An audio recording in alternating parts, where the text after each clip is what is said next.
Erik. So, You've obviously had a lot of injuries to deal with over recent weeks and months. What's the situation heading into Spurs? Anyone back? Anyone unavailable that we're not expecting to be? I don't know. What do you expect? Lots of injuries. No. Yeah, we have had a lot of injuries. And to this week in the training, so last couple of days, where Licia Martinez training, Casemiro training, Luke Shaw training. There are players returning, and they are coming in for selection for Sunday. Oh right, so that's a boost then. And anyone else? Antony, Eriksen, And Antony, so Eriksen was ill in the week. He will return. Antony will return. I thought you mentioned longer terms and unexpected, but they will return as well. So Ahmad will return. So we have more choices in this moment in the squad to make to put out a start 11 and to create a bench stronger. One player who obviously is not going to be available is Jadon Sancho. What are your thoughts about him moving to Dortmund? Clearly, that has been an issue that we've asked you about a lot. What do you hope to get out of this loan as far as Manchester United are concerned? Well, I hope he's doing well. So I wish him the best of luck. Is that? And that's it. I hope he's doing well and it will be a success. So. And the other player that people are talking about is Hannibal. Obviously played the other night. Will he go on loan somewhere? Is that what you think now you've got all these players back? No, it's not. They are returning. I think you're a step ahead. So when I talk about Martinez returning, Casemiro returning, for instance, but they were a long time away. Mason Mount will return, will take a little bit longer. But there are some more. Tyrone Malacia will return as well. Victor Lindelof is also on his way back, but then still take some weeks. But also it takes time to get back into match fitness. So, sorry, is Hannibal going to go on loan? Oh, when we have the news, well, we will tell you. Erik, you talk about the players returning. How much of a relief is it that you're finally getting more players back, more options? Nah, I'm not sure. The word relief is the right thing. First, it has to happen, that they are back, and but it is positive that they are back on the training ground, and that they go back to the team, and then to 100% match fitness. Just following up on Simon's question about Jadon Sancho, what does he have to do at Dortmund to get back into the first team at Manchester United? No, I replied yes. I think it's enough. Erik, Tottenham obviously provided stiff opposition when you played them earlier in the season. What do you make of them, and what do you see in the job that Ange Postecoglou's done to change the way they play? Oh, it's definitely different. So I think it's a really big compliment the way they played. So he changed the environment there. They're really proactive. It's very enjoyable to watch them with a lot of dynamics. Very proactive. And they combine it with good results. But also when we play them over there, and I think that is what we can take. We can take belief out of that. That in the first, I would say, especially 35 minutes, we dominate them, and we should have go in the lead, but we didn't. And so we have to make our own luck, and we have to take control of the game, and then we have to finish the chances. And in terms of what you now want to achieve in the second half of the season, you talk about players coming back, returning to fitness, giving strength to the squad. You've got a mini break coming up as well after this game. How much does it affect what you want to achieve, the results of this game? Sunday is most important, and I don't look further as that. And in the background, of course, we organize, and we know we have to prepare, say, second season half. And I know, so we have to make the best program for all the players. And so we have a group of players who have to make the last step into match fitness. So they need a different program than the players who are all the time were available and had a tough program in 2023. So there will be a little bit different approach in the coming weeks going up to the next FA Cup round. Thank you. Erik, just talking about injuries, you said a couple of weeks ago that you'd had 10 different centre-back combinations this season. How important is it for you to have a kind of a settled back four in terms of the rhythm of the team and kind of their composure? What you actually want is a team with stable, and so it doesn't matter that you have to swap one player from one game to the other game, or maybe two, but not so many swaps as we were forced to in the last, I would say, year. And I said previously, even over my total course here, we didn't had the opportunity to play so often in a fit squad, and that you can pick the team. It depends on the approach you want to take to a game.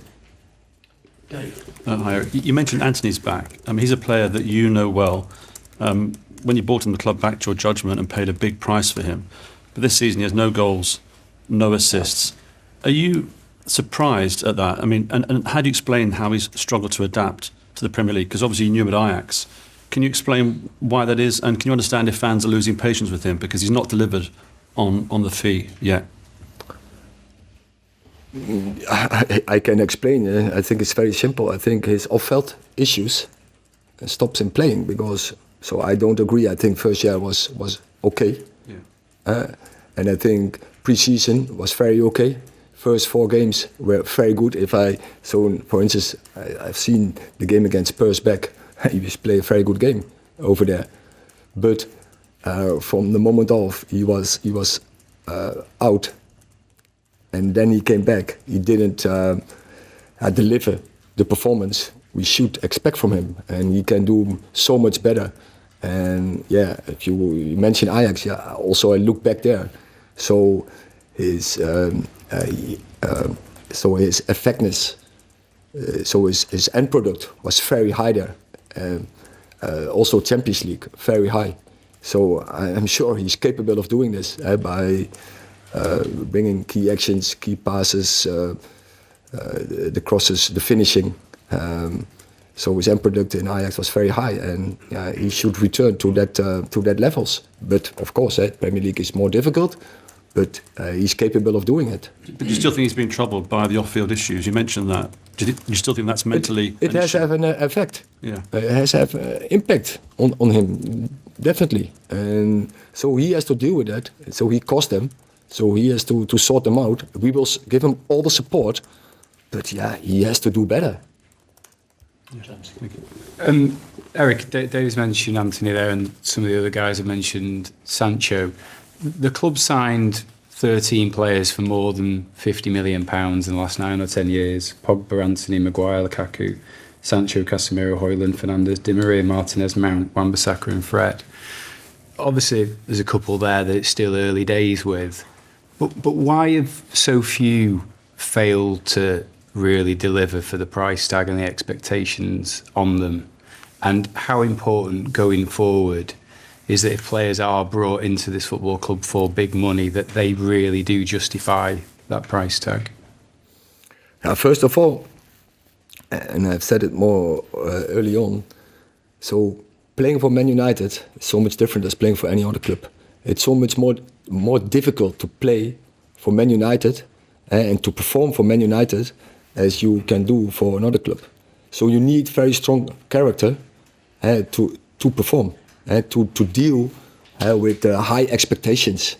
And of course, when then the price is too high or high, then the expectations will rise even more. So you have to you need even more strong characters. But and I said it previously, but this is the best club you want to play for. This is the best challenge you want to go for, and so I would go for that challenge if I had a choice to make if I was a player and the opportunity came up. So, but be aware, it's, and I don't want to mention a particular club, but it's so much easier to perform in in a lot of clubs than as for Manchester United. But if you look, say, at City, who have spent similar amounts on, I think they've signed, looking here, 15 players for more than 50 million. Grealish, Guardiola, De Bruyne, Diaz, Rodri, Laporte, Cancelo, Haaland, Doku, Mendy, Stones, Kyle Walker. A lot of those players have really delivered for the money. I mean, there's a huge contrast in the success of City's big money signings and United's big money signings. Is it an identification issue that you may be targeting the wrong players? So I know that everything is very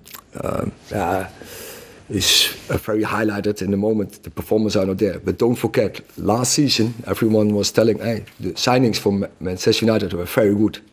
Because as a team, we performed. Everyone was telling how great Lisandro Martinez was doing.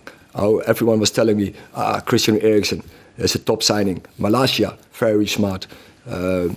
Then we had Antony, was doing okay. So I want to say, Casemiro, brilliant. Everyone was telling last season, and so it's really what we judge them in the moment, and I think all the signings are top players, and what we have to find now is a way that we perform as a team.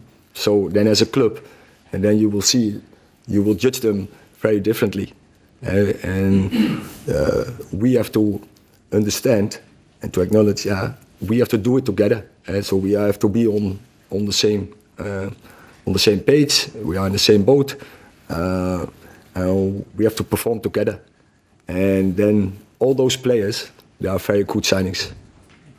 Thank you. Last questions. Anthony Martial was injured for almost the entirety of the summer, and he couldn't change clubs. He's been unwell for all of the transfer windows so far, which would prohibit a possible transfer. Is he okay? Do you expect him back anytime soon? Or some fans speculating he's trying to dodge a transfer?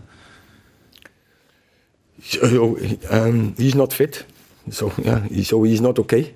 So we want all the players be fit, prepared for the game. So in this moment he is not, and we have to make him fit. It's his job as well to get ready for the next game. But in this moment he isn't. He is on medical treatment, and he has to recover.